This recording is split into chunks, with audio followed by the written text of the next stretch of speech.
Physical fitness. Okay, let's talk about physical fitness. Physical fitness. I'm very fit. I'm very fit. I'm like as fit as I've been in my life. And I did a podcast with Wes Kress last week, and I see Wes on a weekly basis. And when I work out with Wes, we do the newbie new fit, which the newbie is, and that's kind of what I think is one of my secrets. And I tell people, like, Wes is kind of my secret. And I realized during my podcast, it's not just because of the newbie. And with the newbie, what it does is it essentially uses DC current to recruit your muscles to contract much more than they would normally on your own. And so normally on your own, when you're working out, you're lifting weights, you're at the gym, whatever, you can only recruit your muscles to contract up to 20 to 30, and I don't know if I'm saying that correctly, up to 20 to 30% of your capacity.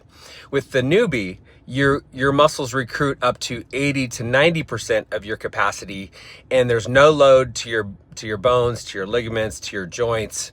So it's just a way more efficient way to work out. So in a 1 hour workout, I can get the same benefit as if I were working out for like 6 hours at the gym, which is not really, reasonable. But what I realized when I was talking with Wes last week during our podcast is that it's not, and I've kind of have known this, but now it's just so clear to me. It's not the physical fitness. There's way more to it than the physical aspect. There's mental, emotional, spiritual. They all work together. And I think the first time it was just so clear and obvious to me how much my emotional and mental strength and fitness is impacted by stress, or my physical fitness is impacted by stress, emotional stress, spiritual stress, mental stress. It was when I did Ironman in 2018. That was the second time I did Ironman.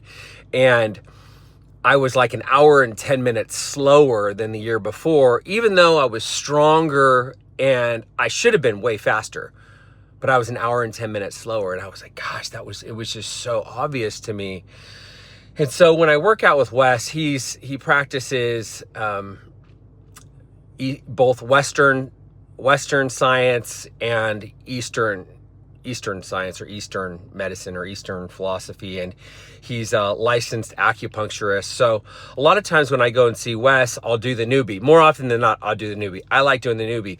But Wes can tell how I'm doing emotionally, mentally, he can tell if I'm stressed out. He can tell just by working with me and how I respond and react to the newbie, to the new fit. And a lot of times, when I'm going through tough times, I go in and I see Wes, and a lot of times I tell people he's like my therapist. And like literally, he's like my therapist. I work out with him, and a lot of times, I was talking with my dad a few weeks ago. My dad has asked me a couple of times, like, well, I'm driving home from seeing Wes, and he's like, oh, well, what's Wes? And it's like, I don't even know how to say it. I go work out with him, and I think that's the easiest way for me to describe it, is I work out with him. I do the new fit, but it's way more than that. And he taps into the emotional, spiritual sides. And if I'm really stressed out and I'm really not doing good, I'll do acupuncture instead. And I do a session of acupuncture with him. He sticks these needles in me, and literally an hour feels like 5 minutes. And I'm so much better at the end of it. So that's my piece.